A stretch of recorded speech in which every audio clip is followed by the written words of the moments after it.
Lalu kemudian ada pandemi nih. Nah, Ya, apa yang bisa Mas Handoko petik ya dari pandemi yang saya sendiri menemukan ketidakpastian yang makin gede ya? ya, ya.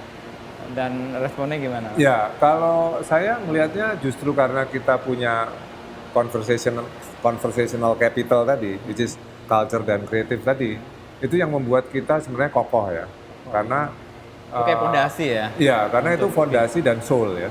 oh sih, oke. Mungkin katakanlah secara fisik pengunjung berkurang, katakanlah ekonomi tertahan, Ya. segala macam. Tapi soul kan nggak bakal mati gitu.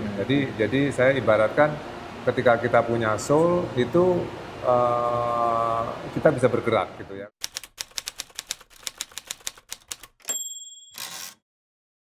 Kalau Mas Handoko membagi waktu di perjalanan 15 bulan lalu sekarang jadi kayak gini, tadi saya main ke Ya, Creative Hall, lalu ada market yang dimana mau dibangun sebagai pasar, itu dalam level tahapan perkembangan itu gimana Mas? nah ini menarik ini karena bisa dibilang sejujurnya proses pembelajaran ya. Kalau 15 bulan ini kalau misalnya saya bilang bahwa ini by plan gitu ya nggak 100%, juga ya? nggak juga. Oke. Jadi ada kejutan-kejutan di Wah, seru perjalanan. tuh.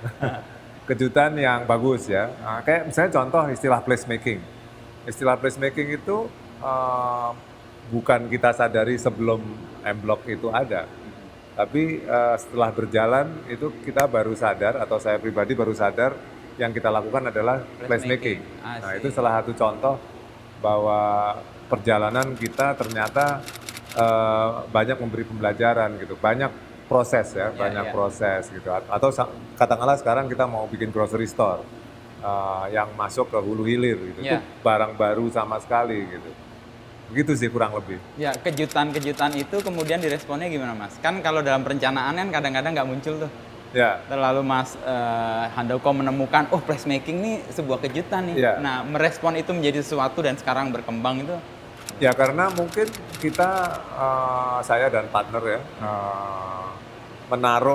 menaruh proses kreatif ini sebagai sesuatu yang organik mungkin ya. Nah, jadi itu yang menyebabkan kita sadar bahwa ini placemaking gitu kan, dan kita seneng gitu dengarnya, oh ini placemaking gitu, dan dari situ muncullah diskusi-diskusi gitu ya, atau muncullah peluang-peluang yang bisa direspons gitu, dan menurut saya itu juga tumbuh seiring dengan katakanlah perubahan konsumen, perubahan situasi yang melingkupi, karena jangan lupa bahwa apa yang kita bikin ini kan sifatnya inklusif ya, sifatnya inklusif, sifatnya harus merespons, kita nggak boleh memaksakan kehendak. Katakanlah kalau ada stakeholder yang tidak puas, stakeholder itu bisa macam-macam ya, bisa konsumen, bisa tenant, bisa investor, bisa komunitas yang lain.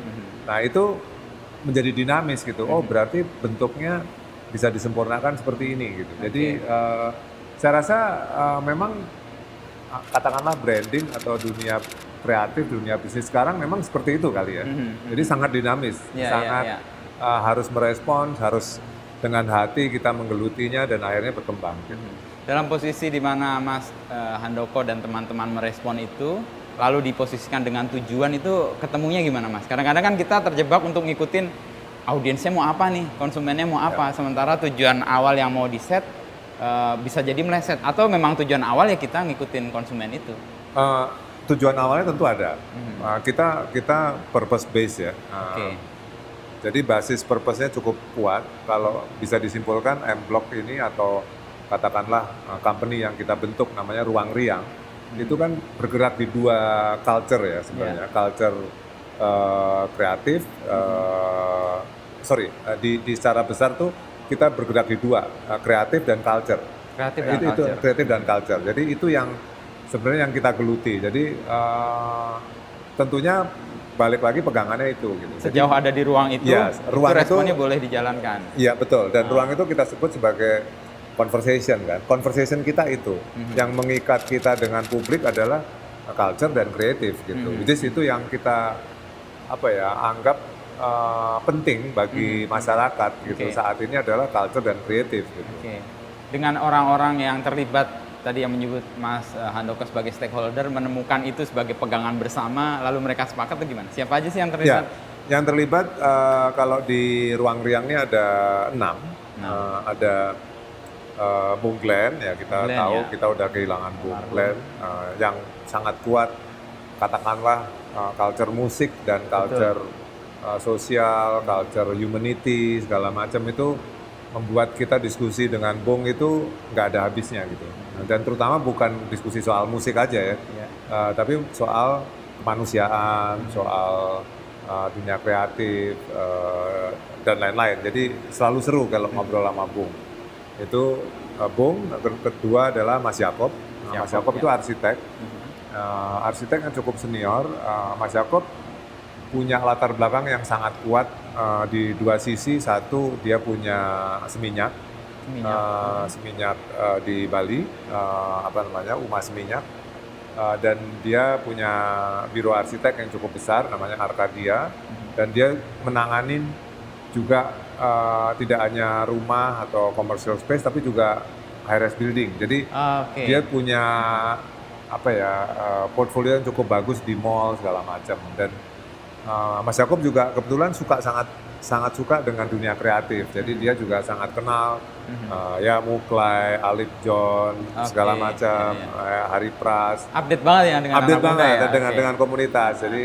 Jadi arsitek yang punya pandangan kuat seni, terhadap seni gitu. Ada Mas Lance Mengong, tahun ini dia ketua pelaksana FFI, sutradara film. Ada Mas Wendy Putranto itu musik ya. Terus Rolling Stone ya terakhir ya? Iya, terakhir di Rolling Stone, cukup lama. Terus ada Mas Mario itu di finance. Lengkap loh.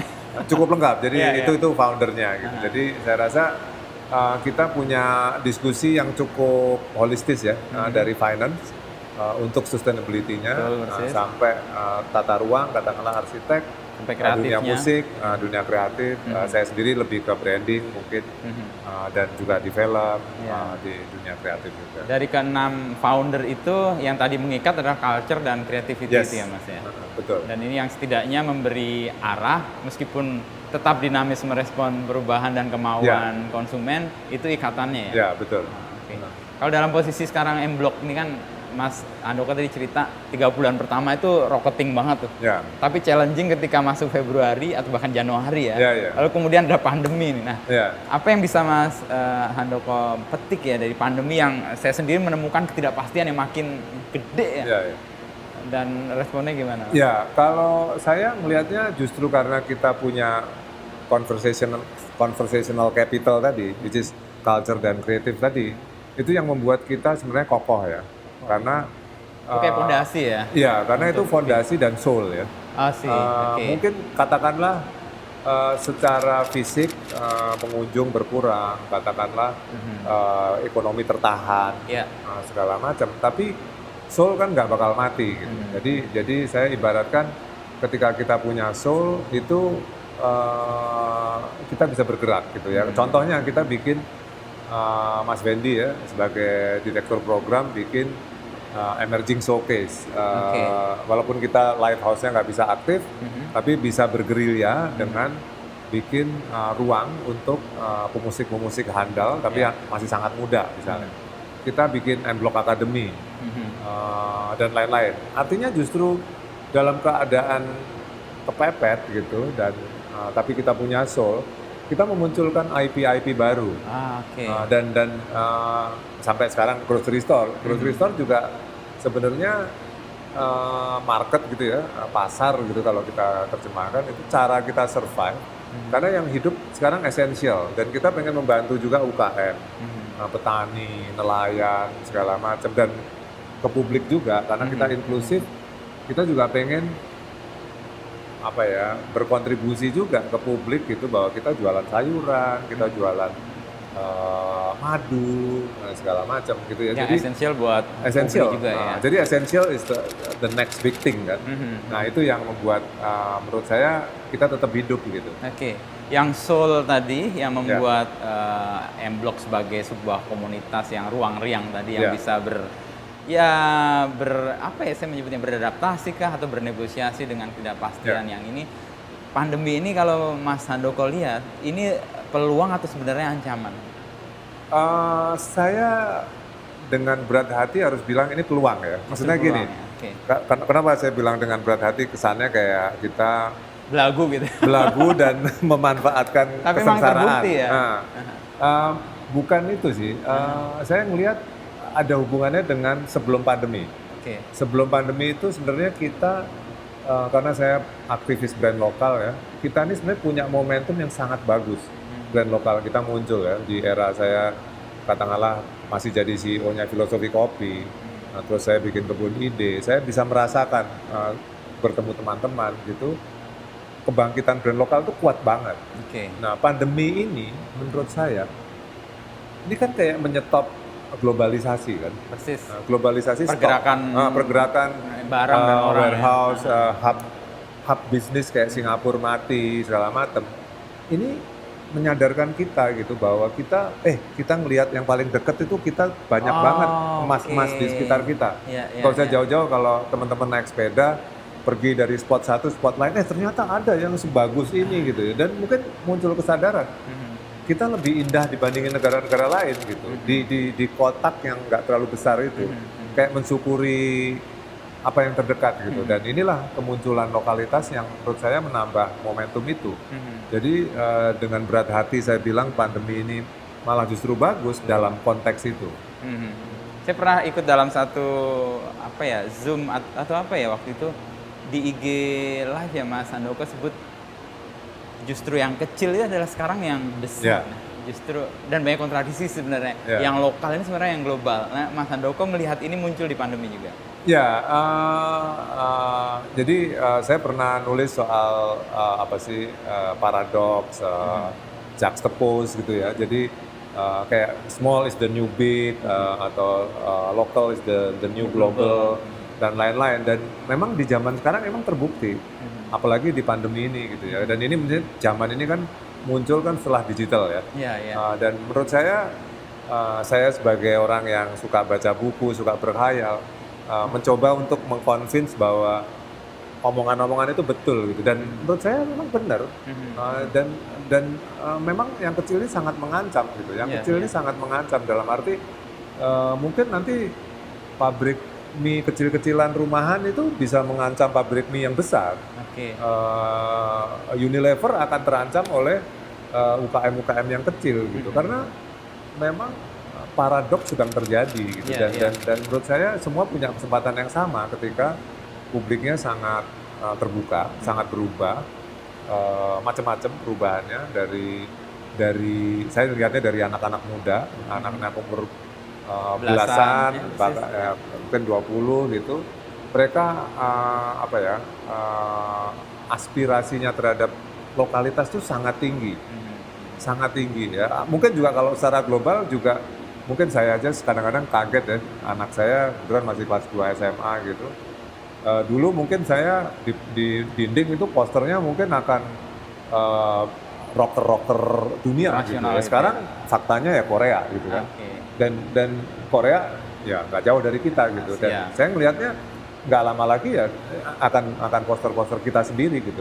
Saya teman-teman kita, artis-artis kita gitu. Jadi menurut saya perubahan sedang terjadi yang sangat masif sih. Dan generasi baru kayaknya mengupayakan dan mensupport itu ya? Ya otomatis ya, karena eranya bukan era eksploitatif gitu, bukan era yang top down, bukan diinjek kebudayaan besar yang dipaksakan gitu ya. Katakanlah Hollywood atau apapun gitu ya. Zaman dulu kan gitu kan, Madison Avenue segala macam. Sekarang justru terbalik, muncul dari bawah. Ya kayak karya-karya lokal, karya-karya band indie segala macam muncul. Dan itu nggak bisa diremehkan. Nah, sebenarnya passion tadi saya dan teman-teman terhadap cultural tadi, sebenarnya itu dalam arti luas. Cultural itu, misalnya contoh kalau di grocery store, kami sedang mengupayakan menggodok arahnya ke misalnya food literacy. Gitu. Karena kan itu kan bagian dari culture kita. Jadi culture ini bukan, jangan diartikan entertaining, tari menari gitu, tapi lebih laku ya, kayak laku. Sesuatu yang mencari root gitu, mencari Oke. apa namanya akar kita ini apa gitu. Dan itu saya sangat mempelajari di kopi terus terang. Ketika di filosofi kopi, kok ternyata konsumennya itu anak-anak muda ini sangat sadar kopinya dari mana, profilnya seperti apa, roastingnya di mana, oleh siapa. Itu kan generasi yang nyari akar gitu ya. Root itu jadi penting. Dan menurut saya itu peluang kita. Iya. Generasi yang mencari akar, generasi yang peduli dengan empowering lokal gitu ya. Betul. 3-4 tahun lalu saya ke Birmingham, Mas Handoko. Saya datang ke sini tuh menemukan tempat di mana saya waktu itu kesana juga di East London gitu ya. Di New York juga ada Chelsea Market yang membangunkan lagi ruang-ruang lama yang pada masanya punya energi tapi terus hilang, dan sekarang oleh generasi yang lebih baru diberi energi lain untuk itu. Dan tadi kita ke yang grocery lalu di Creative Hall itu bisa titik temu itu didapat gimana, Mas? Menurut saya thank you mengingatkan di tempat-tempat itu, karena itu membuktikan bahwa ini tren dunia. Tren dunia dalam arti konvensi internasional juga mensupport itu kan. Dalam arti misalnya contoh, kalau di Indonesia ada cagar budaya, kan lama-lama kan tidak mudah untuk kita membongkar bangunan lama karena ada konvensi internasional, UNESCO segala macam. Jadi ini udah omongan global sebenarnya bahwa kita harus menghargai heritage segala macam. Plus jangan lupa kemusnahan planet ini gara-gara teknologi, eksploitasi segala macam ya, segala macam itu kan mempengaruhi policy ini. Nah ini yang menyebabkan memang terjadi perubahan yang sangat dahsyat, ditambah lagi dengan kekuatan digital. Jadi ini bukan sesuatu yang sebenarnya katakanlah saya gagas gitu enggak, tapi juga merespons dunia yang memang bergerak ke sana. Jadi saya justru sebenarnya pengen mengajak teman-teman untuk tanggap dan merespons gitu, karena ini banyak di tempat-tempat tempat lain gitu. Jadi kita harus memang sifat empowering, sustainability, responsibility itu menjadi bahasa-bahasa sekarang dan masa datang. Dan itu common di bisnis sekarang itu. Sekarang jadi common di bisnis. Dan terutama bisnis yang merintis ya, yang baru. Betul. Gitu. Kalau saya baca juga di Harvard Business Review atau mungkin Harvard Business Review yang sering sekali karena Harvard Business Review menulisnya sangat bagus biasanya, menelaahnya sangat bagus, dan itu memperlihatkan trennya ke sana. Ngomongnya pasti sustainability, eco-friendly, community, segala macam. Jadi kenapa saya bilang ini penting, jangan sampai kita yang sebenarnya sudah punya root itu, kita sudah punya katakanlah semangat gotong royong, segala macam, justru tiba-tiba terkaget-kaget oleh sesuatu yang dari luar, bisnis dari Fast Company, Harvard Business Review, Monocle, segala macam. Padahal itu kita punya. Iya, gitu. Itu yang menyadarkan saya juga, Mas, ketika waktu itu ke Birmingham itu. Lalu mereka itu mengatakan di Indonesia itu ada yang kuat dan sudah jalan bahkan puluhan tahun, hampir 100 tahun. Dia menyebut Muhammadiyah. Ya, betul. Itu sebagai roots di mana sebuah unit usaha dikelola secara social enterprise, harus untung iya, tetapi keuntungannya dipakai buat bukan kapitalisasi semata, tetapi untuk manfaat yang lebih luas. Bikin rumah sakit baru, bikin sekolahan baru. Dan bisnis-bisnis sekarang yang tadi kita lihat ya, Mas Handoko juga ngelihat sekarang bahasa di kosakata bisnis sustainability itu udah sesuatu yang common. Itu terjadi karena memang orang concern dengan itu juga sih. Iya, betul. Semua orang bicara itu sekarang, walaupun kadang-kadang belum tahu artinya. Karena kayak sustainability, kolaborasi, segala macam itu kan semua orang bicara. Dan sekarang juga UKM, semua orang bicara. Milenial, semua orang bicara. Tapi saya takut kadang-kadang tidak terlalu paham potensinya gitu, karena menjadi tren aja, arahnya ke sana. Gitu. Tapi intinya adalah, menurut saya memang benar sih, saya setuju. Ya contoh tadi ya, beberapa organisasi di Indonesia itu sebenarnya sudah sangat kuat potensi-potensi itu. Ini hubungannya sama, menurut saya sih, percaya diri ya. Oke. Jadi yang perlu kita injek sekarang ini sebenarnya kan percaya diri. Percaya diri untuk local shop, bahwa yang kita bikin, sepatu yang dibikin anak-anak muda, baju, food itu kualitasnya sangat bagus. Teman-teman saya banyak sekali yang membuat saya salut ya, kayak misalnya kayak Lulu Lutfi, kayak Mas Lulu. Juki dengan sebagai petani, ada teman-teman di Banyuwangi, Sirtanio juga petani, Mbak Heli, Mbak Tisa. Saya beruntung sekali sebenarnya sekarang ini sebagai person gitu bisa berkenalan dengan banyak orang dan punya semangat yang sejalan dengan perubahan zaman. Itu tuh sangat kaya ya bagi saya, itu satu hal yang sangat berharga. Tapi bayangan bahwa perusahaan yang dibangun atau usaha yang dikembangkan itu, kalau saya ngobrol dengan beberapa orang, memang kadang-kadang mereka nggak membayangkan akan besar banget.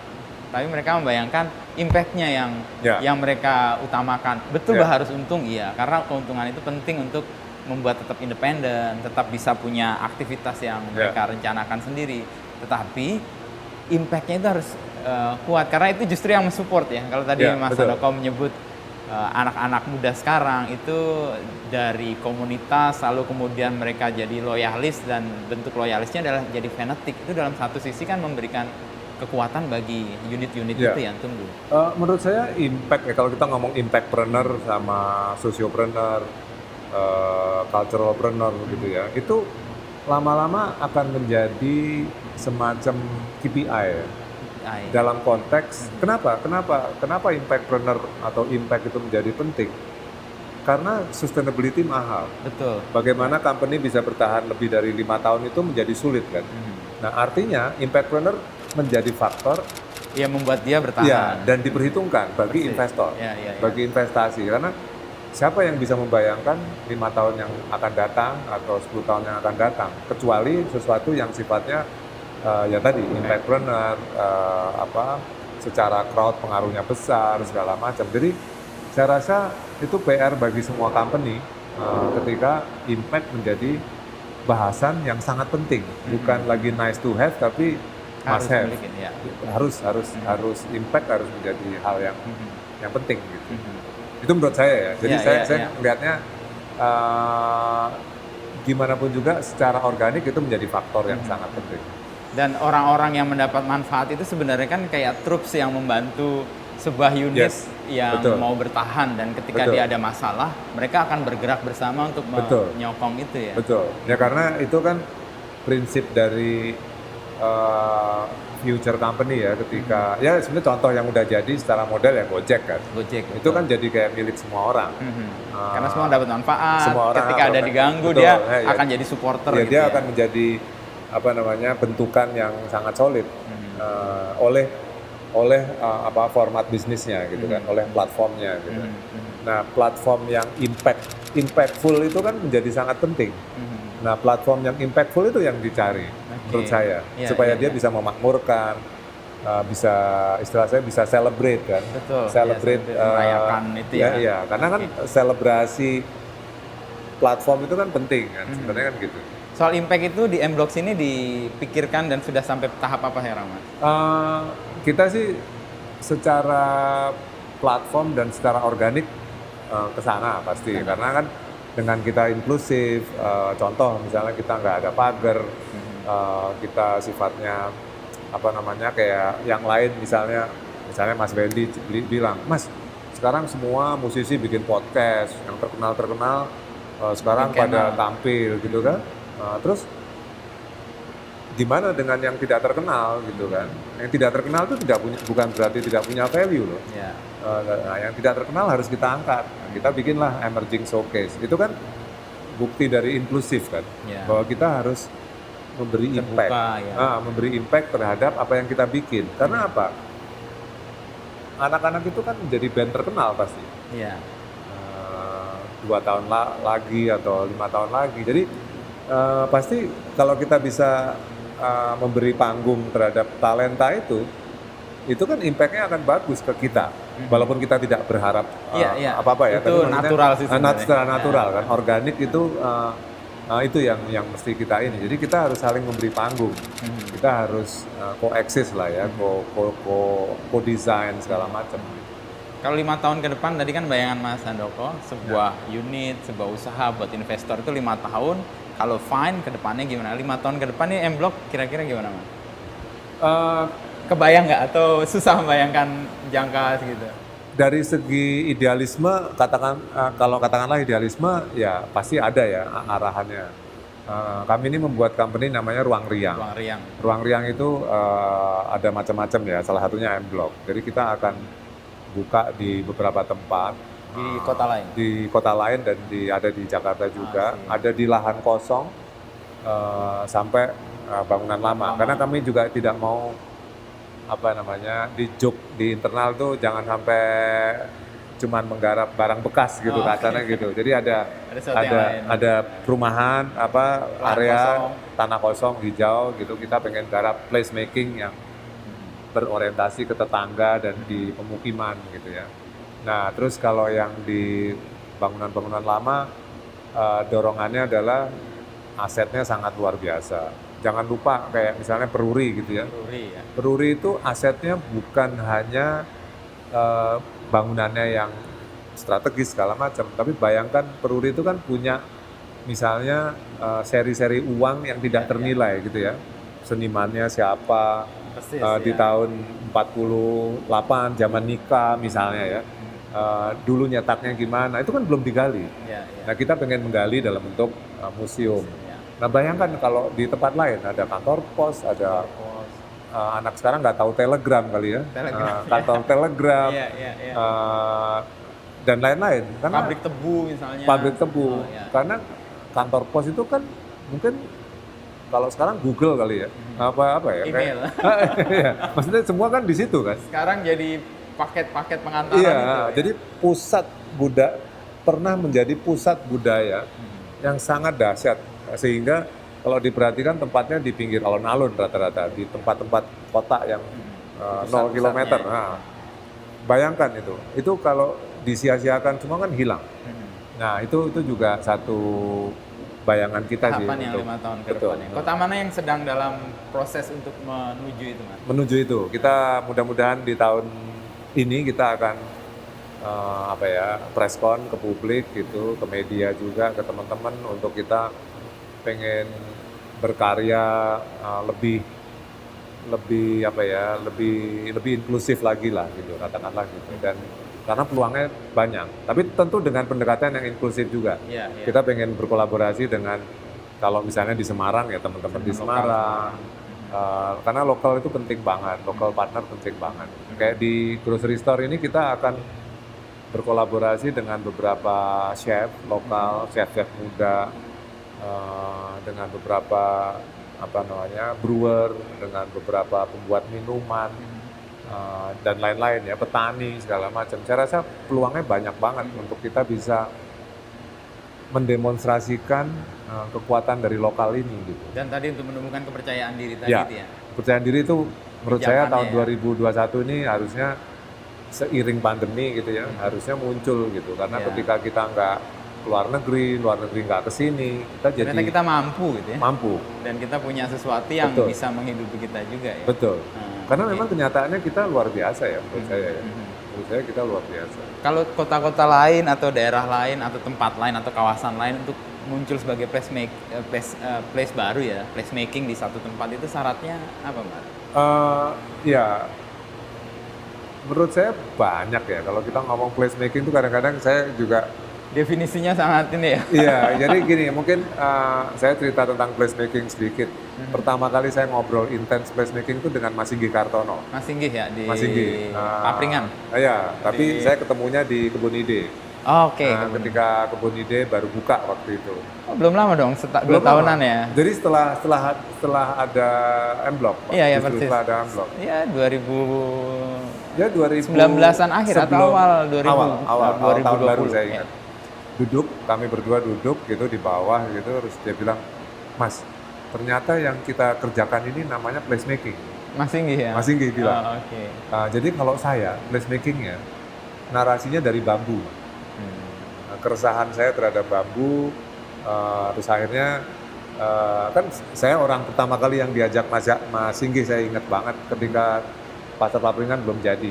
Iya, iya. Saya ingat itu masih di kebun bambu, terus dia bilang, "Mas, nih lihat nih, kebun bambu ini indah sekali," dia bilang. Jadi kayak orang gila nih kita berdua ya dalam tanda petik.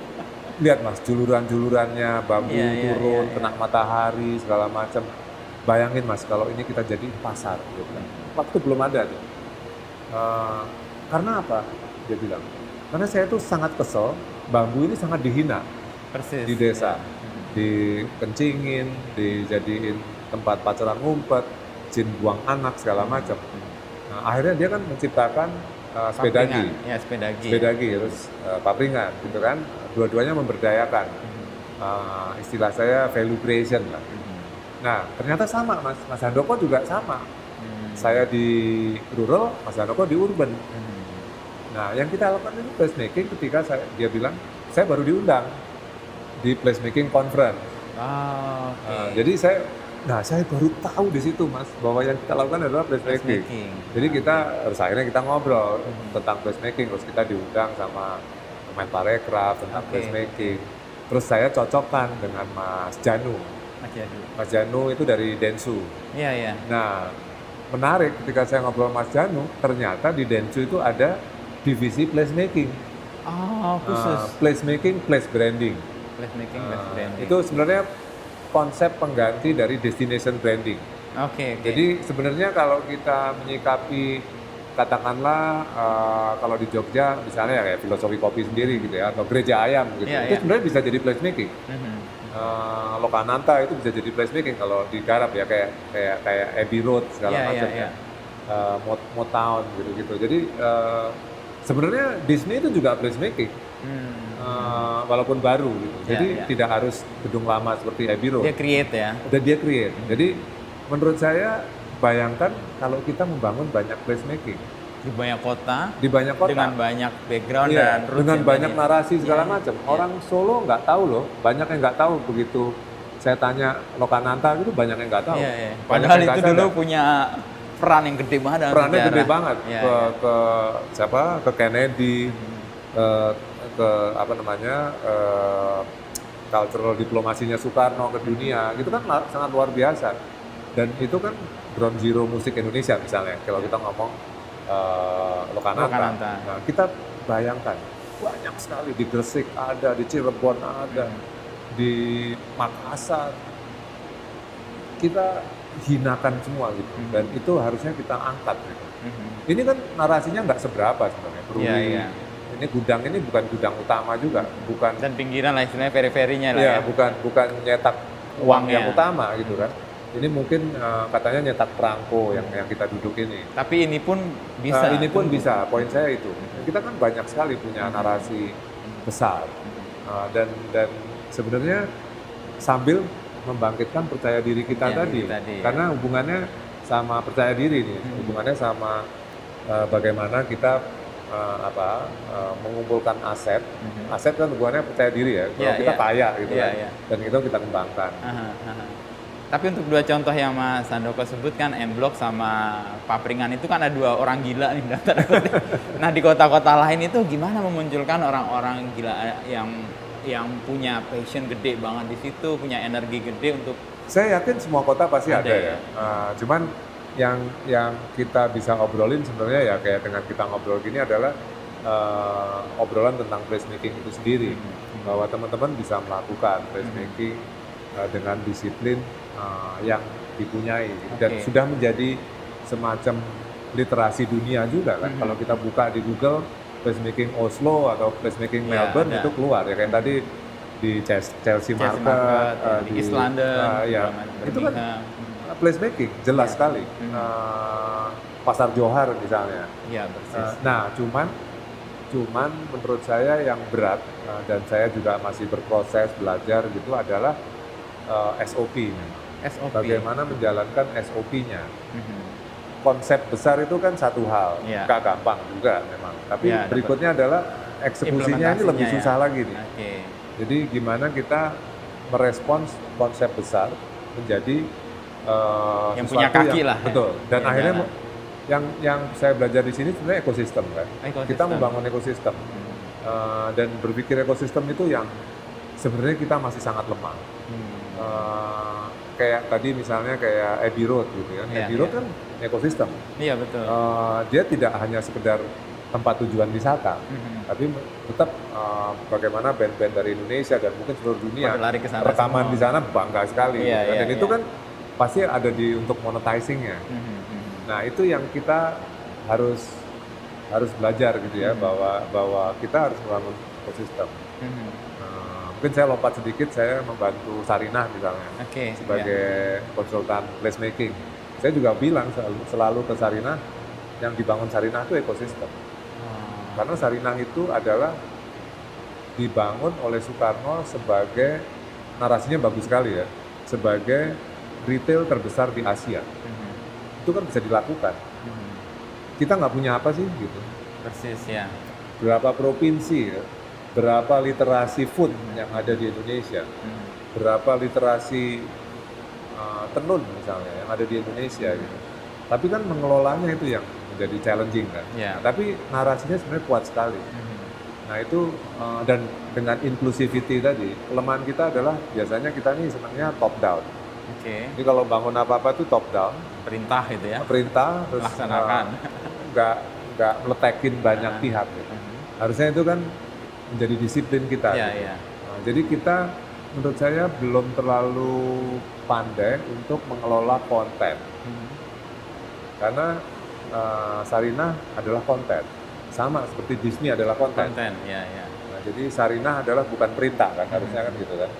M-Block ini bukan perintah atau bukan pelaku dari investor, tapi bagaimana ini bisa mengajak publik untuk sama-sama berkembang. Terlibat, ya. Terlibat dan memiliki sih sebenarnya. Iya, betul. Nah, tahapan untuk tadi kan harus ada ide besar satu hal, dan itu nggak mudah juga. Lalu harus ada implementasi yang bisa punya kaki, bisa bergerak gitu.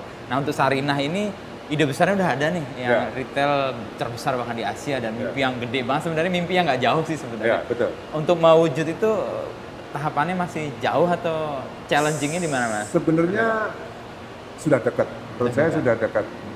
Tinggal diinjek dua ya, mindset sama percaya diri. Percaya diri ya. Kenapa Balik lagi ke situ ya. Kenapa saya bilang udah dekat? Karena pelaku-pelaku brand lokal itu sangat luar biasa yang saya kenal ya. Ya kayak sebut aja kayak kedai-kedai kopi teman-teman saya, banyak sekali yang sudah menjalankan prakteknya itu jauh lebih bagus dibandingin katakanlah kedai-kedai kopi dari luar negeri. Oke. Itu fakta. Itu fakta yang kita harusnya pede.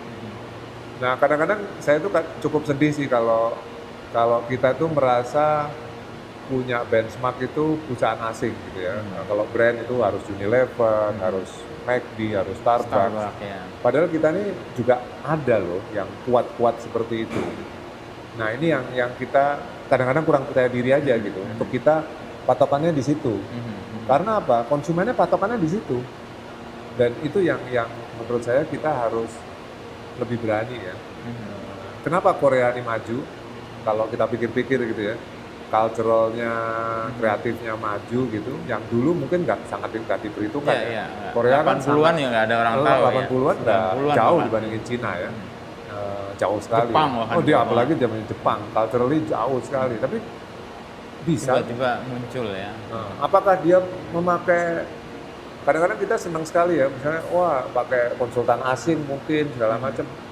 Oke, mungkin 1-2 ada, tapi saya rasa Korea itu benar-benar memakai energi Koreanya. Percayaan dirinya. Betul. Tadi ya. Kepercayaan diri itu mahal sekali menurut saya, dan itu yang harusnya kita punya ya. Kalau Mas Handoko lihat hambatan publik kita, baik dari sisi pejabat, dari sisi orang-orang yang mengkonsumsi produk itu, untuk percaya diri itu apa? Saya dengan berat hati bilang anak-anak muda, pelaku-pelaku itu sudah punya percaya diri yang kuat. Yang tidak punya percaya diri sebenarnya justru orang yang punya uang. Dalam hal ini saya melihatnya Indonesia ini agak politis ya, dan agak dalam ya. Indonesia ini dikuasai oleh trader. Trader, oke. Jadi kenapa saya bilang dikuasai oleh trader? Karena trader itu kecenderungannya kan menjaga keuntungannya dengan trading kan, dengan trading.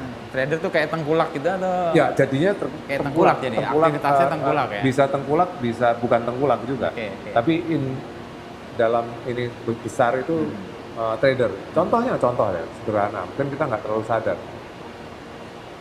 Platform sekelas Tokopedia, itu brand lokalnya itu saya dengar tidak lebih dari 20%. Angka 20% aja udah saya tinggi-tinggikan. Artinya, kita ini senang sekali menjadi trader. Jadi produk Indonesia, kita senang sekali memobilisasi orang untuk jualan produk-produk Cina. Untuk di platform-platform, di segala macam ya. Jadi sebagai bangsa makers kita kurang. Kita kurang sebagai bangsa makers. Jadi kita masih dikuasai oleh trader. Kita kaya.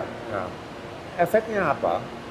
Bangsa trader ini membuat eksploitatif kan. Jadi kakao yang terbaik dikirim keluar, kopi yang terbaik dikirim keluar. Di mana ada keuntungan paling besar dia taruh. Nanti balik masuk lagi ke sini. Bukan mentalitasnya added value terhadap produk yang ada di kita itu diapain supaya jadi lebih berharga, baik itu ke dalam maupun keluar. Nah itu saya ngelihatnya ke sana sih. Nah, jadi perubahannya terus terang bukan dari mindset konsumen, tapi mindset para pelaku. Dan itu biasanya elit-elit ya? Ya, biasanya elit-elit. Dan biasanya dekat kekuasaan juga. Betul, sih. karena biasanya elit-elit. Nah, mungkin tidak disadari. Mungkin tidak disadari. Jadi kalau menurut saya yang bisa mendorong itu justru kekuatan anak muda dan konsumen. Dan sebenarnya itu nggak kecil ya angka produsen anak-anak muda yang sebenarnya punya kemauan untuk menumbuhkan kepercayaan diri. Karena crowd-nya di situ. Crowd-nya di situ. Karena opininya sebenarnya ada di crowd. Ketika opininya adalah misalnya di Sarinah, wah kalau ada titik temu rame deh gitu. Wah ada Lolos rame deh gitu. Bukan ada McD atau ada Starbucks rame deh gitu. Enggak, kita harus mulai transparan bahwa ini gara-gara brand lokal ini rame. Supaya apa? Ini nular di mall-mall lain, kepercayaan diri yang di luar lain kota. tumbuh ya. Dan di struktur-struktur kota. Karena struktur kota kita ini sebenarnya sangat dikuasai oleh para trader. Which is akhirnya oleh brand asing. Nah, kita nggak usah nyalain asingnya nggak salah. Dia Saya bukan melihat anti peluang asing. untuk bisnis. Betul, saya bukan anti asing, tapi ada kepercayaan diri. Intinya balik lagi sebenarnya kepercayaan diri. Kepercayaan diri, kenapa kita kok nggak percaya di mall itu yang paling depan adalah filosofi kopi, gitu ya, titik temu, anomali gitu. Kenapa yang nggak paling depan itu? Orang konsumennya sukanya itu kok. Kan lucu. Konsumennya sukanya itu, tapi yang dimajuin bukan itu. Berarti kan ada something wrong. Mau dibilang itu skandal politik atau skandal upas kan enggak juga kan? Tapi karena trader tadi itu ya? Iya, karena kepercayaan diri aja. Nah ini mungkin trader ini kan generasi yang lebih tua.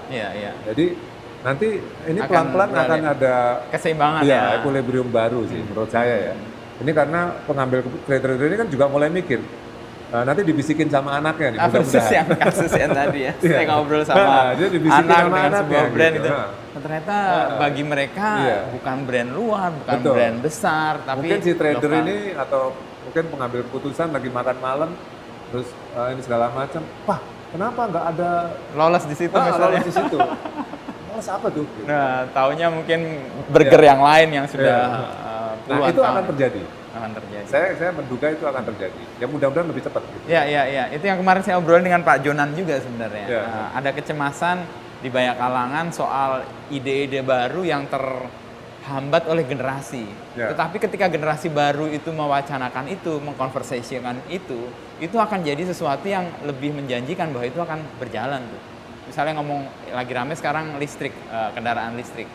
Karena orang ngomong soal climate change, lalu perubahan iklim yang parah. Anak-anak muda punya concern di situ. Memang ada keterbatasan di level mungkin yang kalau di perdagangan trader tadi yang pengambil kebijakan belum sadar soal itu. Tapi generasi yang mau menghidupi ide ini gede nih. Nah mungkin keseimbangan baru itu yang mungkin nanti akan ketemu di kepercayaan diri ini ya Mas ya. Betul.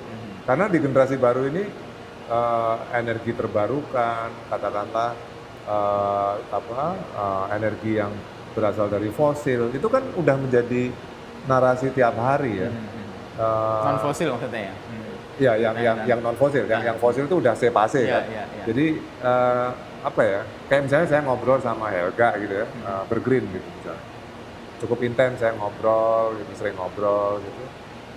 Saya juga tersadar gitu bahwa saya yang lumayan cukup memahami generasi sekarang aja sering terkaget-kaget. Nah, dengerin Apalagi dia yang ngobrol gapnya jauh ya. tentang future food gitu-gitu ya, segala macam pola makan in the future segala macam.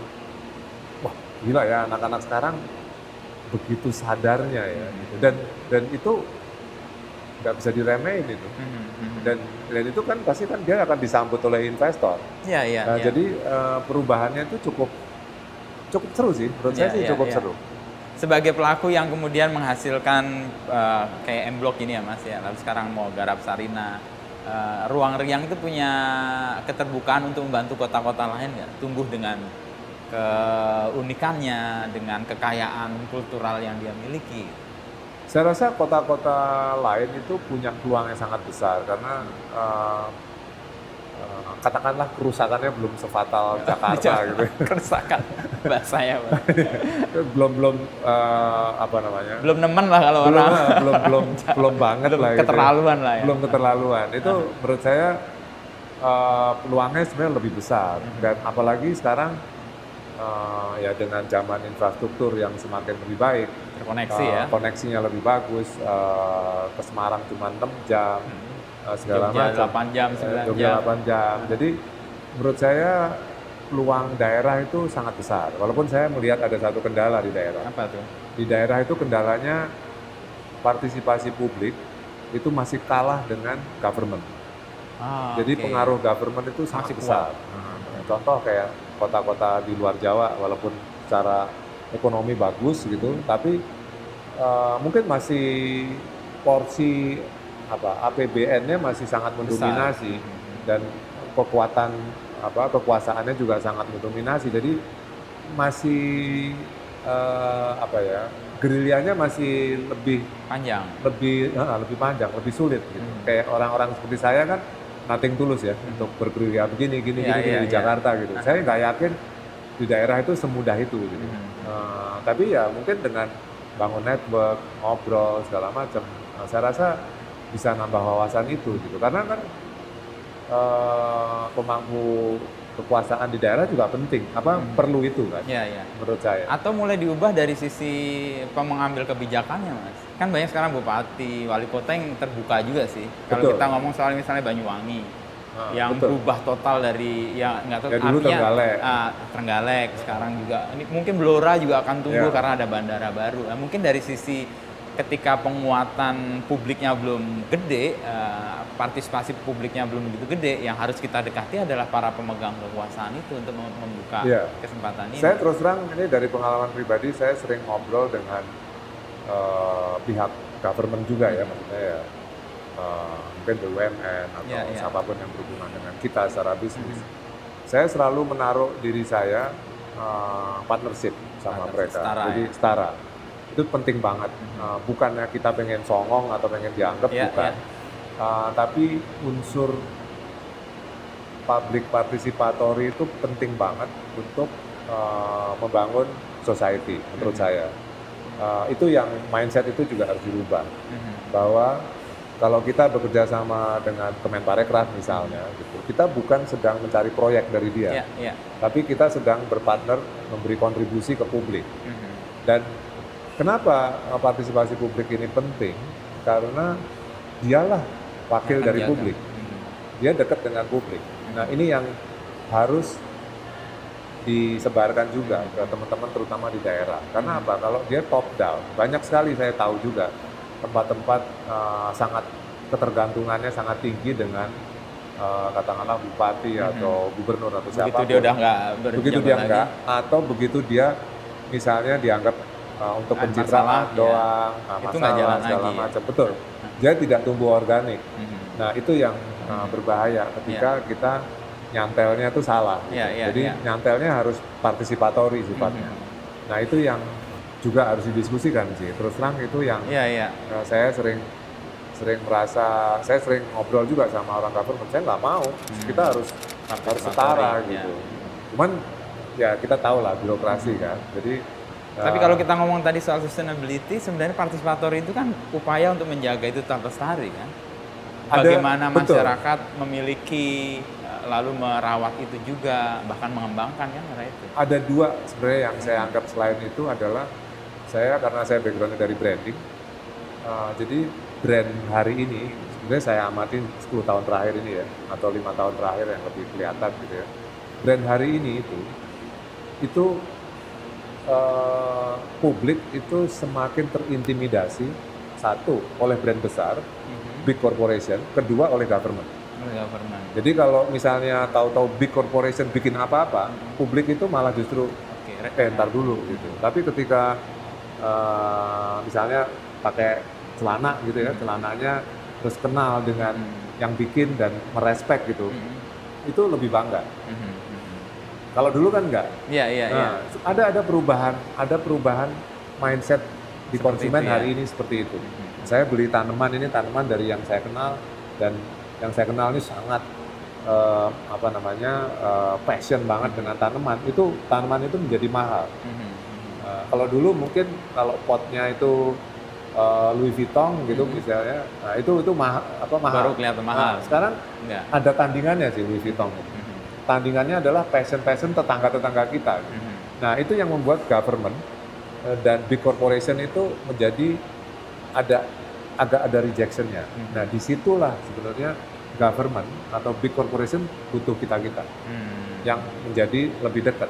Nah itu yang perubahan itu yang juga harus sebenarnya disebar bahwa sekarang lain loh, publiknya itu lain, psikologisnya itu lain, dan itu menyebabkan menurut saya bangunan-bangunan yang gigantis, yang besar, itu mulai nggak proyek mercusuar segala macam itu menjadi nggak di sana, yang dicari lebih ke humble, unik, kecil, warm, ya Instagramable gitu. Tapi Instagramable bukan yang grand, gede segala macam, tapi lebih ke detail, lebih ke ya unik. Itu fenomena juga itu yang kita lihat. Dan brand besar kayaknya merespon itu juga sih, dan mereka juga going ke situ ya, menuju ke situ ya. Sebenarnya brand besar, government juga merespon itu, tergantung orangnya. Oke. Nah, kalau saya melihat brand besar contoh ya yang merespon itu dengan cukup baik, ya saya kenal orangnya Axton Salim misalnya. Ya, Axton. Contoh ya, contoh Axton. Nah itu dia mencoba. Anak muda yang kocak. Mencoba menjadi CEO yang merespon itu lebih dekat. Kalau dari government tadi yang udah disebut tadi Banyuwangi segala macam, sebenarnya fenomena monokol itu memperlihatkan ketika monokol sebagai majalah keren banget, orang urban baca gitu ya, menjadi lifestyle gitu, isinya kan government sebenarnya. Wali kota Santiago, wali kota negara-negara Eropa ya, mungkin Oslo, Seoul segala macam. Di situ kan sebenarnya ada perubahan mindset gitu. Saya kadang-kadang pengen tuh monokol tuh harusnya wajib baca tuh bupati-bupati se-Indonesia gitu. Kan di situ kadang ngomongin government. Persis, ya. Itu bacaan yang menyegarkan buat saya juga sih. Iya, tapi buat kita kan dekat. Nah, jadi seolah kayak buat kita, tapi harusnya kan itu kan government. Mengambil kebijakan, apalagi di kota-kota yang tadi sangat tergantung perubahannya oleh kehadiran pemerintah tadi ya. Betul. Karena government sekarang menurut saya harus servicing. Which is dari dulu sebenarnya ya. Tapi maksudnya benar-benar servicing lah. Customer service ya. Iya, betul. Tapi di perubahan di politik sekarang kan kelihatan nih Mas, ada anak-anak muda yang juga muncul. Meskipun ya banyak suara-suara sih, anak muda, anaknya siapa. Tapi juga di kementerian sih ada anak-anak muda. Mas Handoko lihat ini harapan yang memungkinkan tadi wacana-wacana yang tadinya masih jauh dari elit itu bisa muncul dan diterima? Saya terus terang, saya pribadi agak, bukan karena saya udah nggak milenials ya, tapi saya agak risih dengan di Indonesia ada pembagian millennials, non millennials gitu ya. Generasi millennials gagal atau katakanlah milih di kabinetnya ada milenialsnya, nggak ada Ada ya. milenials, karena menurut saya udah usang juga. Karena Kategori bahaya itu juga. ya? Iya, iya. Bahaya juga kenapa? Ketika milenials ini gagal. Milenials ditunjuk terus gagal. Nanti ada cap bahwa oh milenial, Efeknya. milenials belum bisa gitu. Jadi pengkotakan itu menurut saya berbahaya. Nah, saya lebih setuju bahwa kita ini semua milenial. Nah, saya milenial. Walaupun Milenial saya berarti spirit. ya spirit. Spirit milenials lebih penting dibandingin pembagian umur. Usia. Karena kita wajib jadi milenial menurut saya. Kalau enggak kita habis. Apa karakter milenial yang Mas Handoko bayangkan yang harus dimiliki oleh siapapun? Karakter generasi? millennials menurut saya ya percaya diri, locality, responsible, apa namanya? Millennials itu jangan ditempel sebagai tren, Umur, ya, ya, tren. sebagai apa namanya hipster, tren kayak gitu-gitu yang kekinian gitu. Millennials itu mindset ya. Millennials ya artinya ya energi terbarukan, pro terhadap lingkungan, Sustainability. terhadap kerusakan iklim, peduli dengan itu that's millennial menurut saya.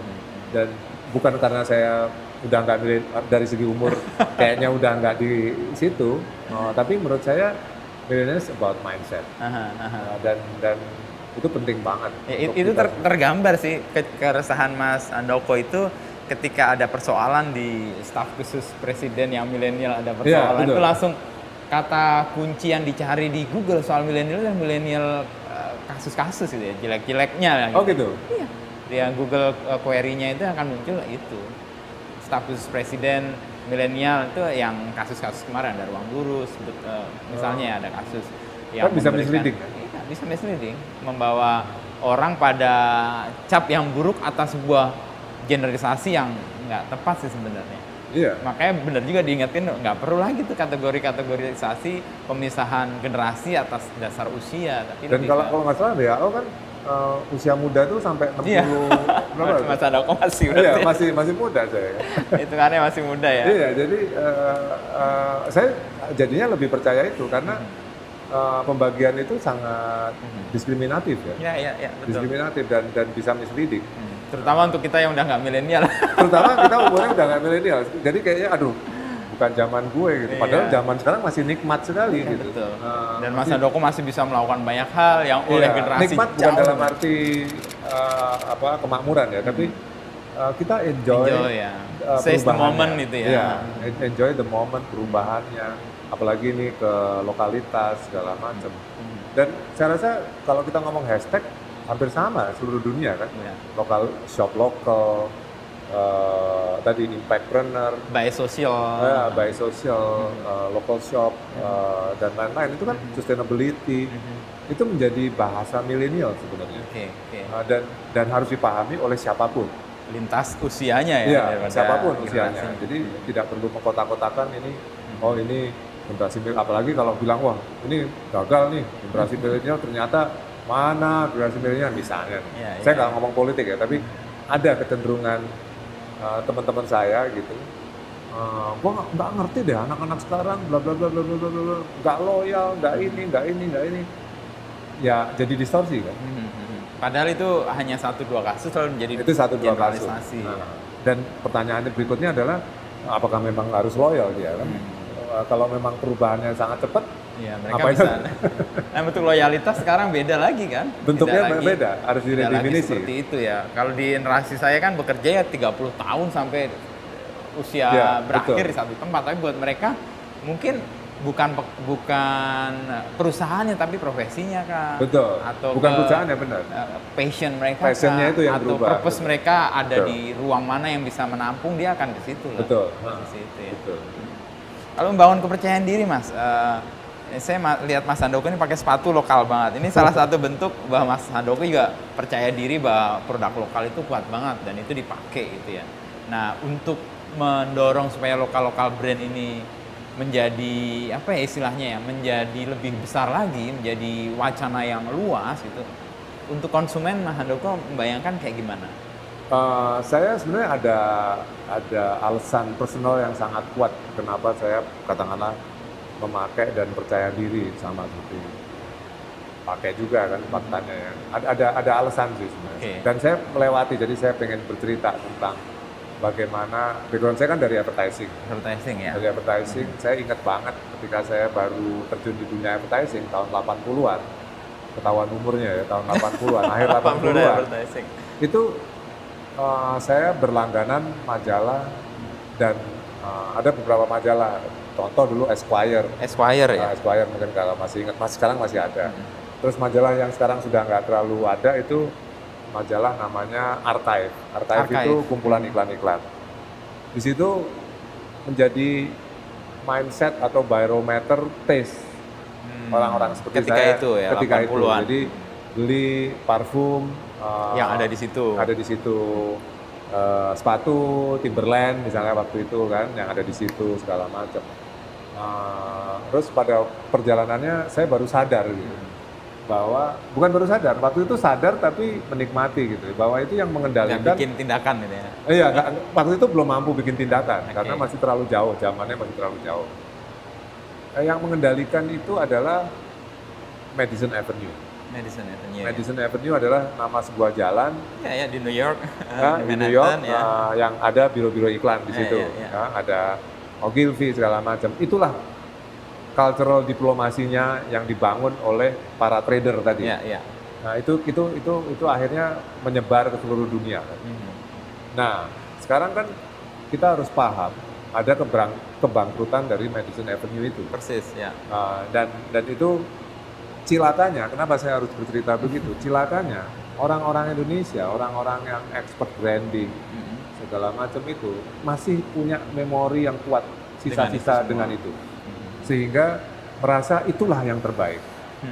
Sementara ada sebuah zaman kebangkitan yang waktu itu dilanjutin dengan buku-bukunya Malcolm Gladwell, Seth Godin dan lain-lain ya sampai sekarang Elon Musk segala macam yang justru menggugurkan itu gitu, dengan inovasi-inovasi yang sifatnya lebih bertanggung jawab gitu ya kayak apa namanya Toms gitu ya. Nah, itu saya pengen bilang sebenarnya harusnya kita berubah gitu. Jangan menggila-gilai Madison Avenue tadi, jangan menggila-gilai Starbucks, McD, segala macam. Udah lewat gitu. Udah lewat, zamannya udah lewat gitu. Dan ini sangat penting sebenarnya karena kalau si yang ngasih contoh soal branding lokal yang berpengaruh ke percaya diri kita itu masih di situ, itu juga pengaruhnya besar.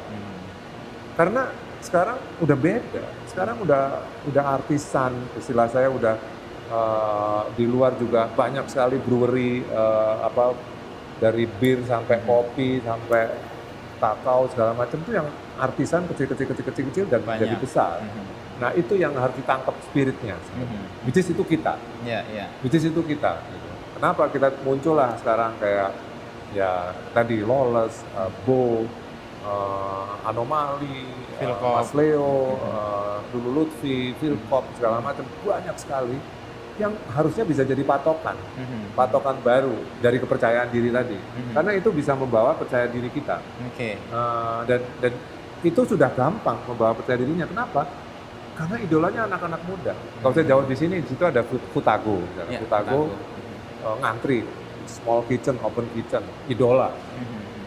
Untuk small group gitu. That's percaya diri.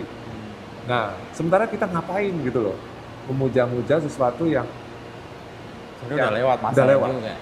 Udah lewat. Dan jadi, kalau kita mendengar lebih tajam itu di sekitar kita sebenarnya sedang tumbuh sesuatu yang lain. Betul. Gitu. Jadi harusnya muncullah kajian-kajian, jurnal-jurnal ataupun survei-survei terhadap Futago, filosofi kopi, segala macam ya. Menurut saya. Sehingga supaya jadi menumbuhkan kepercayaan diri tadi betul, itu ya. Jurnal-jurnalnya jangan Unilever lagi gitu. Karena ya banyak sekali gitu kosmetik lokal yang bisa jadi jurnal baru dan lebih menarik gitu. Jadi menurut saya kepercayaan diri ini harus diikuti oleh ekosistem. Oke. Menurut saya. Dan pembawa pengaruh atau orang-orang yang masih punya pengaruh harusnya sadar dengan pengaruh mereka ya, dengan harusnya itu. Saya mengajak bukan menyalahkan sih, tapi lebih ajakan gitu ya. Lebih ajakan gitu. Jadi saya sering sih di sosial media, walaupun dengan cara sopan gitu, setengahnya agak pengen mengajak itu. Percaya diri itu ini loh, gitu. Iya, iya. Brand lokal tuh ini loh, gitu. Lokalitas tuh begini loh, gitu. Karena itu penting sekali untuk disebarkan supaya momentum kita nggak hilang. Oke, betul. Kalau kritik Mas Handoko untuk lokal brand atau upaya-upaya yang muncul di sekitar kita supaya dia menjadi lebih bagus sebenarnya kritiknya, apa yang Mas Handoko bisa kasih catatan lah kalau bukan kritik? Saya belajar dari diri sendiri juga. Memang local brand itu punya problem, punya challenge, bukan problem. Challenge yang paling besar SOP. SOP ya. Standard Operation Procedure itu karena sifat barunya dan mungkin belum ada tradisi ya, belum menjadi disiplin untuk berkembang secara sustain gitu ya. Dan sebenarnya hal yang basic banyak sih, misalnya kayak upselling,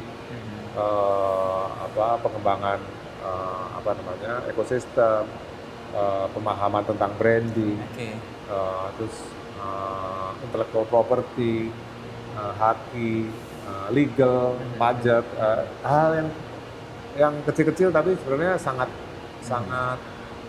esensial untuk pengembangan berikutnya. Itu kelemahan kita memang. Nah, tapi ya harusnya kita proyek bareng-bareng ini karena momentumnya tepat. Jadi problemnya real, challenge-nya real, tapi peluangnya besar. Jangan sampai challenge yang real ini mengganggu ini semua. Jadi jadi nggak percaya. Gitu. Jadi memang di satu sisi harus dikasih panggung paling depan karena konsumennya mau, tapi SOP itu harus diperkuat. Itu kritik saya sih, dan itu real sih. Itu real ya, jadi persoalan. Nah, untuk biar mereka bisa mengatasi persoalan itu, kalau Mas Handoko lihat, memang harus ada semacam diskusi yang sifatnya komunal ya, maksudnya yang sifatnya saling memperkuat, karena kekuatan kita kan komunal. Dan saya melihat ada satu hal yang saya sangat suggest itu berpikirnya jangan kompetisi. Dalam konteks gini, kalau berpikir kompetisi kan, misalnya ini ada store, kita berdiri, yang lain kalah. Bukan. Harusnya ini saling memperkuat. Jadi harusnya duduk. Karena penyataannya benar, saling memperkuat. Kenapa saya percaya dengan istilah kreatif cluster atau brand lokal cluster, brand lokal segala macam? Karena itu pasti saling memperkuat. Bukan berkompetisi ya? Bukan berkompetisi, bukan yang sini biar sepi, yang ini rame sendiri. Enggak. Logikanya nggak begitu. Yang ini rame, sebelahnya pasti ikut rame. Dan ini kalau ini bareng bikin program, keramaiannya menjadi lebih gede. Dan akan datang lagi, akan semakin lebih ramai lagi. Cluster ya? Ya, itu cluster kreatif gitu ya. Nah, dengan tidak berkompetisi itu, kita kan senengannya berkompetisi, dan akhirnya kan kalau kompetisi kan ngalahin orang lain, dan akhirnya tadi sifatnya trader. Oh, gua akan berteman dengan brand luar yang gede nih, biar lu kalah, biar menang. Nah, itu yang kita harusnya sadar, dan itu dibangun kultur itu, karena itu memperkuat. Ya, itu yang muncul sekarang, semangat kolaboratif itu ya. Ya, betul. Kadang-kadang kolaborasinya malah agak nggak logis, tapi malah keren tuh. Malah keren, bener. Malah keren. Masuk ini dengan yang lain gitu. Ada satu brand dengan sesuatu yang di luar dia punya ekosistem, malah meluaskan ekosistemnya ya. Ekosistemnya luas dan semakin kuat, pengaruhnya semakin kuat. Karena kan marketnya semakin besar. Sekarang kan zaman crowd ya. Nah, ketika sebuah cluster itu terjadi crowd ini kan nyebar kan, semakin banyak anggotanya, ya zaman crowd, semakin nyebar, semakin kuat, dan akan menjadi ekosistem di banyak kota. Gitu. Saya yakin sih ini about time lah, akan nyebar secara organik, kita semua gitu ya, di Cirebon, di Jogja, di Semarang, kota lain. Saya merasa ada kesempatan untuk menumbuhkan kepercayaan diri yang terbuka ya, misalnya M-Block ini kan jadi tempat di mana orang juga trust lokal gitu ya, terus kemudian merasa bahwa di sini gue menemukan sesuatu yang selama ini gue cari di tempat lain dan nggak ketemu. Itu kan salah satu. Dan tadi saya lihat di belum terbayang sih, tapi Creative Hall itu kayaknya keren banget tuh Mas. Yang Iya. nanti akan ada panggung di mana orang bisa memunculkan karyanya di situ, orang bisa auction juga bahkan di situ. Iya, betul. Bisa cerita itu rencananya Februari itu ya? Iya, jadi Nah, itu kan kalau saya lihat bagian dari menumbuhkan rasa kepercayaan diri supaya oke loh, kita punya sesuatu loh, kekuatan ini bisa kita jadi pijakan untuk melangkah. ya, betul. Ada satu kata kunci di fase kedua M-Block ini. M-Block itu, dengan kita bikin grocery store dan creative hall itu, traceability. Traceability. Jadi dari insight tadi, orang ngopi, anak muda ngopi pengen tahu dari mana kopinya segala macam, ternyata terjadi juga di fashion. Betul. Ini yang bikin sepatu ini, Siapa, ini segala ya, macam, bahannya segala dari macam, mana. dan membuat kita bangga. Baju juga terjadi segala macam. Traceability menjadi kata kunci, dan itu menjadi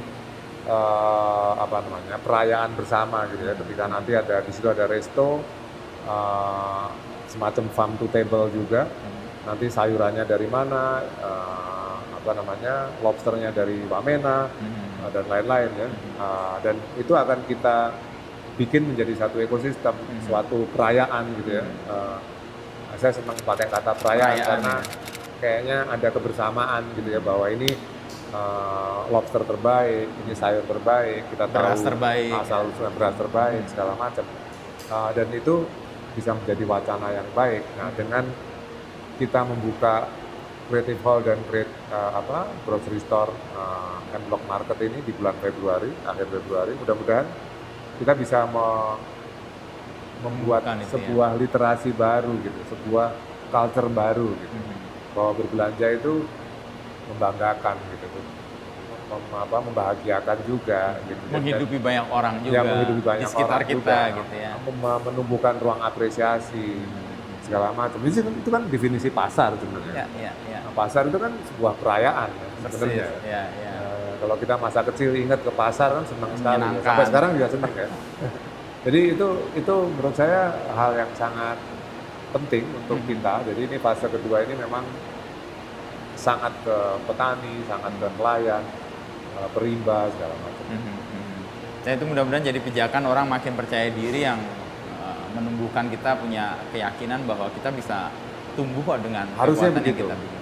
Dan ini sebenarnya challenge-nya juga lebih berat lagi. Kenapa? Ini tidak hanya brand lokal, bisa dibilang lokal banget. Berarti kan SOP-nya dari SKU tadi kan harus benar. Iya.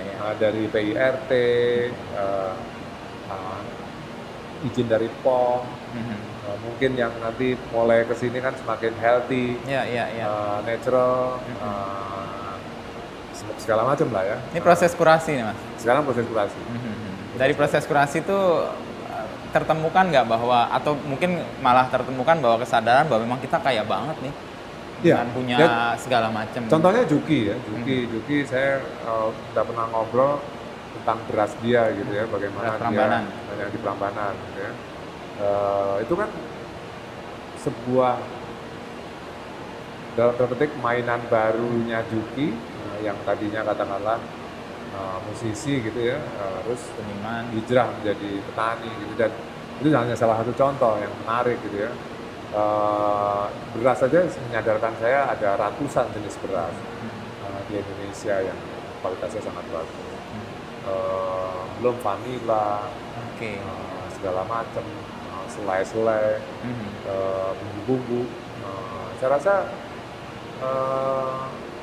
bukan hanya menyadarkan kekayaan, menyadarkan bahwa kita mengabaikan banyak hal. Selama ini kita mengabaikan banyak hal.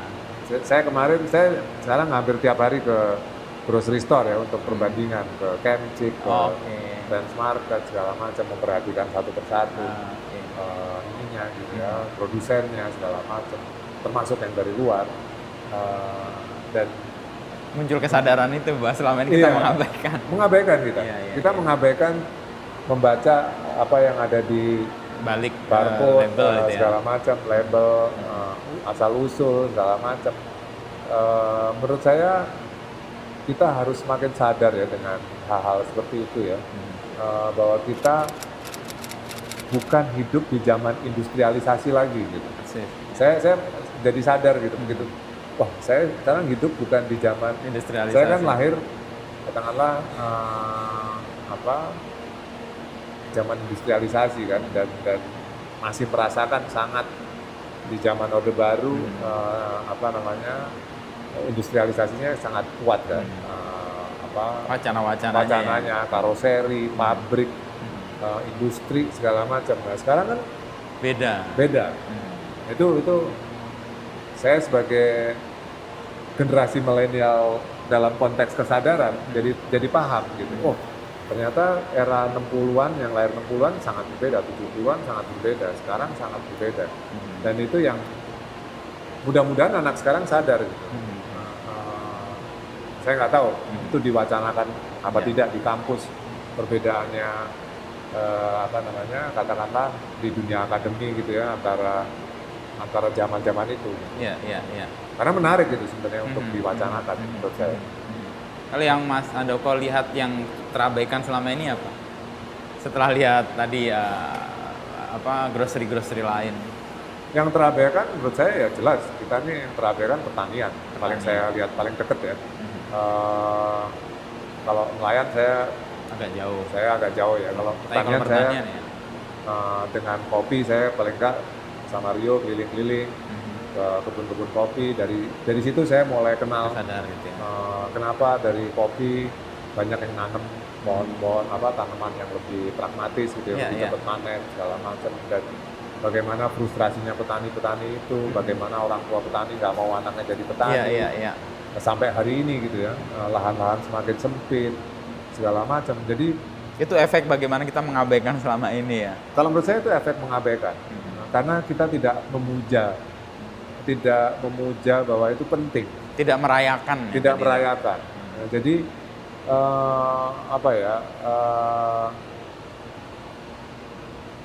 saya takut justru ini muncul generasi muda ini yang bangga bertani gitu ya, kayak saya lihat tadi kayak Helga, generasinya si siapa, Kebun Kumara segala macam ini bangganya karena dari luar, which is positif juga.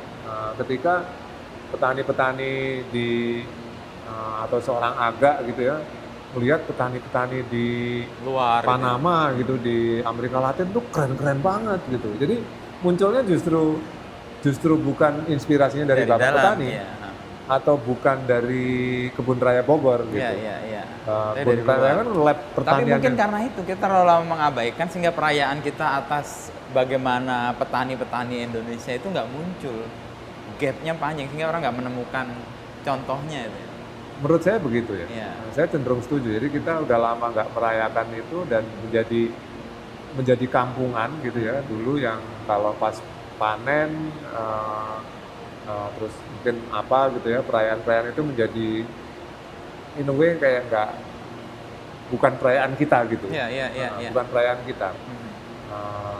Sebenarnya saya ini kan lucu juga. Saya ini kan SMA di Jawa Timur ya, di sebuah kota kecil gitu. Tapi saya nggak kenal pertanian. Saya tidak pernah diajarin di zaman itu loh. Tidak pernah diajarin di sekolah itu bertani. Padahal itu dekat banget. Padahal dekat di lingkungan di sebuah kota kecil gitu kan. Tapi nggak paham. Itu lama banget sih. Iya. Kita mengabaikan itu. Mengabaikan. Jadi AB-nya lama sekali. Jadi ketika saya sekarang katakanlah bikin kebun ide, berkebun gitu, jadi kayak seneng banget gitu. Kayak wah, iya kenapa ya dulu nggak diajarin gitu. Balik ke yang Mas Handoko tadi cemaskan, kita mungkin banyak trader-trader itu yang membuat kita perayaannya kurang, lalu juga mengabaikan hal yang sebenarnya tumbuh secara organik itu karena ya udahlah udah diambil sama trader-trader itu sehingga nggak berdaya juga. Iya bisa. Trader di sini tidak melulu tengkulak ya. Menurut saya sih mentalitas tradernya itu yang menurut saya jadi kacau gitu. Kitanya jadi ya tadi istilah perayaan tadi mungkin yang paling tepat ya. Jadi kita tidak lagi merayakan kegembiraan misalnya. Iya petani. Kenapa? Kadang-kadang saya mikir ya kenapa? Misalnya saya punya tanah 1000 meter gitu misalnya katakanlah di Klaten gitu misalnya. Kenapa ya nggak pernah terpikir saya nanam pisang gitu ya, varietas pisang yang terbaik gitu, 5 jenis aja gitu di tanah seluas itu, mungkin nggak usah semuanya deh. Saya kan bisa banyak bikin sesuatu dari pisang aja sebenarnya ya. Pisang kan bukan barang murah. Iya. sebenarnya. Problemnya kan muncul kan, distribusinya gimana, Iya. mengemasnya gimana, segala macam. Tapi kan tidak menjadi disiplin, sehingga itu menjadi seolah-olah kayak nggak Koneksi. accessible. Iya, nggak terakses. Padahal itu accessible. Padahal itu esensial banget kalau kebutuhan. Dan padahal kan? esensial. Iya. Itu baru pisang, kita Iya, baru iya. ngomong pisang. Belum yang lain. Kenapa gitu? Kenapa saya nggak menghubungi profesor di IPB gitu yang ahli pisang? Varietas pisang mana Terus yang paling misalnya oke? dari 1000 meter itu misalnya mau dipakai 500 meter, Berapa dihitung banyak, ya? berapa banyak gitu kan? Kenapa nggak jadi disiplin gitu? Iya. Kenapa kita disiplinnya justru saya di advertising jualan parfum dari Madison Avenue gitu? Jadi menurut saya agak aneh gitu. Agak aneh gitu Ya, ketika ya, kita sekarang ini ketika momentumnya tepat kita tidak merayakan itu Iya. gitu. Tapi which is sekarang membahagiakan anak-anak muda Ya. kayaknya arahnya ke sana. Iya. Ya, kita berharap semua sih setidaknya kontribusi Mas Handoko dengan Ruang Riang dan teman-teman yang lain di M Block, bikin creative hall, bikin grocery market, Nisarinah akan muncul jadi grocery terbesar di Asia. Bayangan saya kepercayaan diri yang tadi kita harapkan tumbuh bisa menjadi pegangan dan orang makin percaya dengan lokal brand, percaya dengan tetangga-tetangganya, Iya, betul. percaya dengan Saya auctionnya pisang gitu. Kenapa enggak? Iya. Atau kita juga senang makan pisang juga. Iya. Dan itu kebutuhan yang esensial sekarang kan. Iya, betul. Nah, untuk kalori dapat, untuk Iya, gift betul. juga dapat segala macam. Gitu sih Mas Handoko. Thank you banget Thank you udah saya. datang ke sini. Wah pas nih jam 1. Tapi bayangan saya dapat banyak hal sih. Setidaknya tadi, memang pijakan untuk kita bisa melangkah adalah kepercayaan diri tadi. Iya. Dan kepercayaan diri itu bisa tumbuh kalau ada perayaan yang orang lihat. Betul. Nah, perayaan ini Betul. kan Betul. di Ya ini Creative semua Hall, tempat di ini sebenarnya grocery, perayaan. merayakan brand-brand lokal yang Iya. menunjukkan produk-produknya yang oke, orang memakai itu sesuatu yang menyenangkan juga ya. Iya. Keren Sip. deh. Thank you banget.